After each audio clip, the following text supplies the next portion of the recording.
नमस्कार दोस्तों, स्वागत है आपका मार्केट इन 10 मिनट्स में, जहां पर हमारा उद्देश्य होता है कि हम अपने निवेशकों को एक ही वीडियो में मात्र 10 मिनट के अंदर लगभग सभी डेली शेयर मार्केट अपडेट्स और जरूरी स्टॉक स्पेसिफिक न्यूज प्रोवाइड करें। तो हमारी इस वीडियो को लाइक करके हमें सपोर्ट जरूर करें और अगर आप हमारे चैनल पर पहली बार आए हैं तो इस चैनल को सब्सक्राइब जरूर कर लीजिए। साथ ही कमेंट में अपना फीडबैक देना ना भूले ताकि हम अपनी वीडियो को और भी बेहतर बना सके। आज है 6 नवंबर 2025, दिन गुरुवार। आइए जानते हैं आज शेयर बाजार की दशा कैसी रह सकती है। कौन कौन से फैक्टर्स हैं जो आज भारतीय शेयर बाजार को प्रभावित कर सकते हैं। अमेरिकी बाजार में बुधवार को थोड़ी रिकवरी देखने को मिली क्योंकि निवेशकों ने एआई से जुड़ी सेमीकंडक्टर कंपनियों में गिरावट का फायदा उठाते हुए खरीदारी की। साथ ही कुछ बेहतर आर्थिक आंकड़ों ने भी बाजार के मूड को संभालने में मदद की। डाउ जोन्स में 225 अंकों की बढ़त रही, जिससे 2 दिन की गिरावट लगभग पूरी तरह खत्म हो गई। वहीं S&P 500 और नैस्डैक भी हरे निशान में बंद हुए, लेकिन ये दोनों इंडेक्स मंगलवार की गिरावट की पूरी भरपाई नहीं कर सके। रोजगार से जुड़े एडीपी के आंकड़ों के मुताबिक अक्टूबर में अमेरिकी कंपनियों ने 42,000 नई नौकरियां जोड़ी, जो पिछले 3 महीनों की गिरावट के बाद सुधार का संकेत है। ये संख्या बाजार की उम्मीद से 2 गुनी रही, लेकिन छोटे बिजनेस से लगातार नौकरियों में कटौती अब भी चिंता का विषय बनी हुई है। सर्विस सेक्टर से जुड़ा पीएमआई डेटा भी बेहतर आया और 52.5 के स्तर पर पहुंचा, जो पिछले 8 महीनों का सबसे ऊंचा स्तर है। सितंबर में यह इंडेक्स 50 पर था, यानी ठहराव की स्थिति में। 50 से ऊपर का आंकड़ा बताता है कि अर्थव्यवस्था विस्तार के दौर में है। हालांकि इन मजबूत आंकड़ों का एक असर यह भी हुआ कि अब अमेरिकी फेडरल रिजर्व द्वारा ब्याज दर में 0.25% की कटौती की संभावना और घट गई है। सीएमई फेड वॉच के अनुसार अब ये संभावना 68% से गिरकर 61% रह गई है। एक और अहम खबर ये रही कि अमेरिकी सुप्रीम कोर्ट में ट्रंप प्रशासन के समय लगाए गए टैरिफ की वैधता पर सुनवाई हुई। सुनवाई के दौरान कई सवाल उठे, लेकिन फैसला अभी सुरक्षित रखा गया है।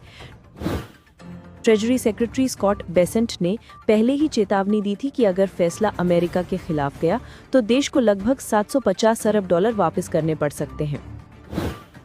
इस बीच डॉलर इंडेक्स फिर से 100 के स्तर पर लौट आया है, जबकि सोने की कीमतें हल्की बढ़त के बावजूद $4,000 प्रति औंस के नीचे ही बनी हुई हैं। भारतीय कंपनियों के एडीआर्स का प्रदर्शन मिला जुला रहा। एचडीएफसी बैंक और आईसीआईसीआई बैंक के एडीआर्स में हल्की बढ़त देखने को मिली है, जो बैंकिंग शेयरों के लिए सकारात्मक शुरुआत का संकेत दे रही है। इसका असर आज निजी बैंकों जैसे आईसीआईसीआई बैंक, एक्सिस बैंक और कोटक बैंक पर भी दिख सकता है। आईटी सेक्टर की बात करें तो इन्फोसिस और विप्रो दोनों में मामूली बढ़त दर्ज की गई है।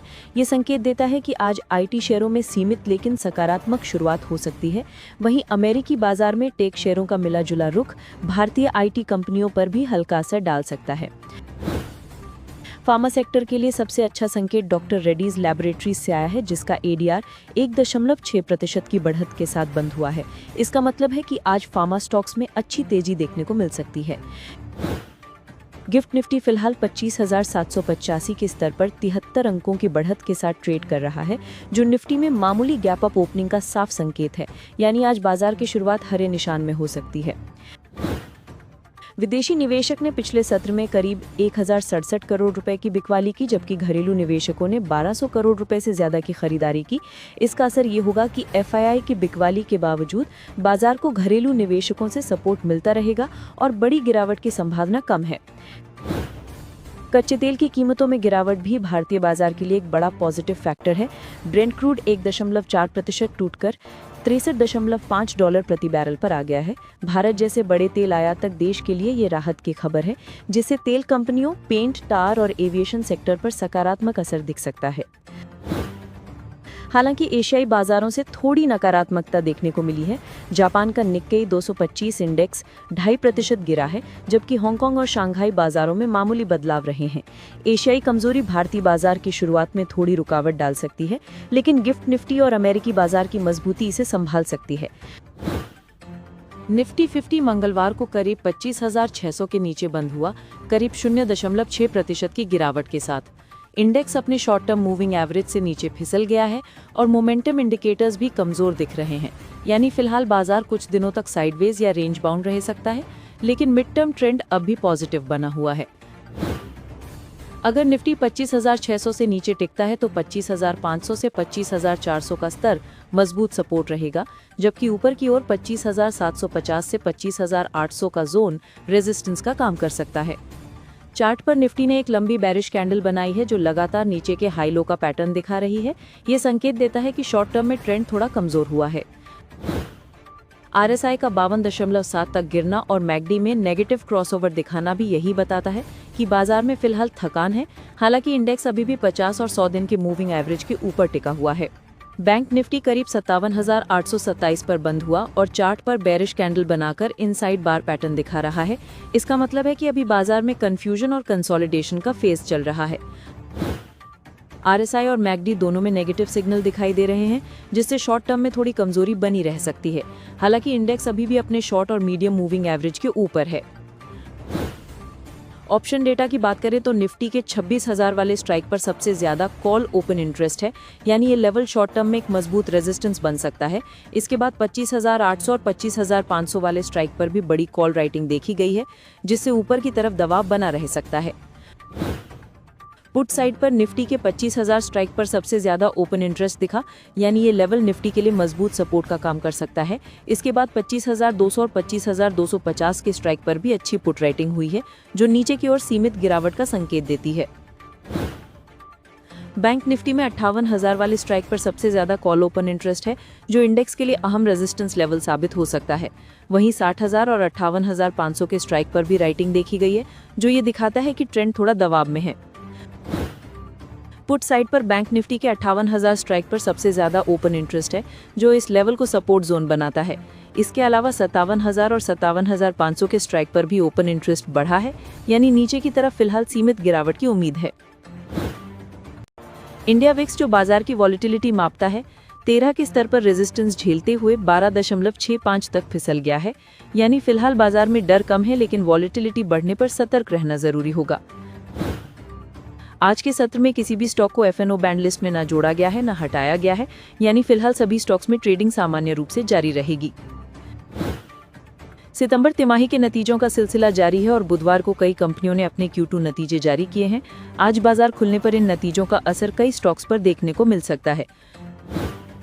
जिन स्टॉक्स पर फोकस रहेगा उनमें Delhivery, IGI, CSB bank, TeamLease, Vinati organics, FDC, Deepak fertilisers, Motherson Sumi wiring, Redington, Godrej Agrovet और मुथूट माइक्रोफिन शामिल हैं। डिलीवरी को सितंबर तिमाही में 50.3 करोड़ रुपए का घाटा हुआ, जबकि पिछले साल 10.2 करोड़ का मुनाफा था। आय 17% बढ़कर 5,259 करोड़ और EBITDA 19.2% बढ़कर 68.2 करोड़ रुपए रहा। मार्जिन मामूली बढ़त के साथ 2.7% रहा।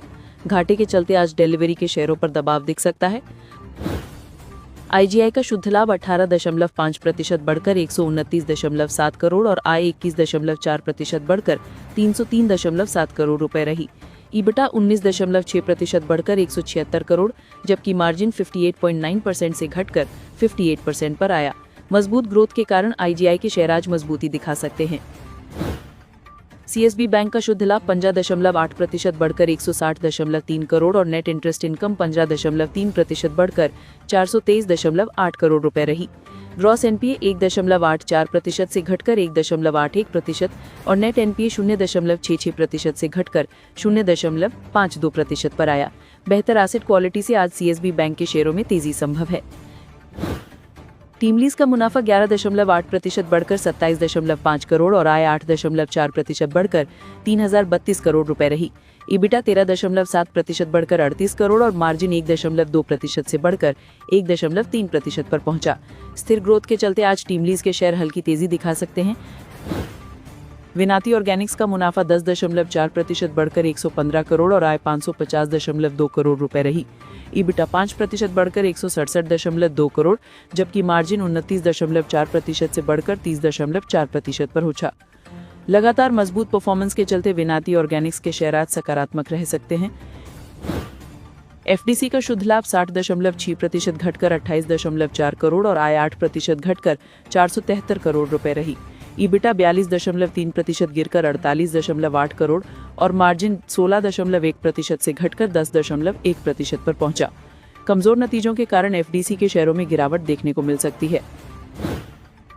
दीपक फर्टिलाइजर्स का मुनाफा 1.5% बढ़कर 213.2 करोड़ और आय 9.4% बढ़कर 3005 करोड़ रुपए रही। हालांकि ईबिटा 6% घटकर 463.6 करोड़ और मार्जिन 18% से घटकर 15.4% पर रहा। मिले जुले नतीजों के चलते शेयरों में उतार चढ़ाव पहुंच सकता है। मदरसन सुमी वायरिंग का मुनाफा 8.8% बढ़कर 165.3 करोड़ और राजस्व 18.8% बढ़कर 2,762 करोड़ रुपए रहा। ईबिटा 12% बढ़कर 279.8 करोड़, लेकिन मार्जिन 10.7% से घटकर 10.1% पर रहा। नतीजे मजबूत है, इसलिए शेयरों में तेजी की संभावना है। रेडिंगटन का शुद्ध लाभ 23.8% बढ़कर 350.2 करोड़ और आय 16.8% बढ़कर 29,756 करोड़ हुई। एबिटा 29% बढ़कर 591 करोड़ और मार्जिन 1.8% से बढ़कर 2% पर पहुंचा। शानदार प्रदर्शन से आज रेडिंगटन के शेयरों में मजबूती रह सकती है। 12% घटकर 84.3 करोड़ और आय 4.8% बढ़कर 2,567 करोड़ रही। एबिटा 1.8% घटकर 213.4 करोड़ और मार्जिन 8.9% से घटकर 8.3 रही। कमजोर नतीजों से शेयरों में गिरावट संभव है।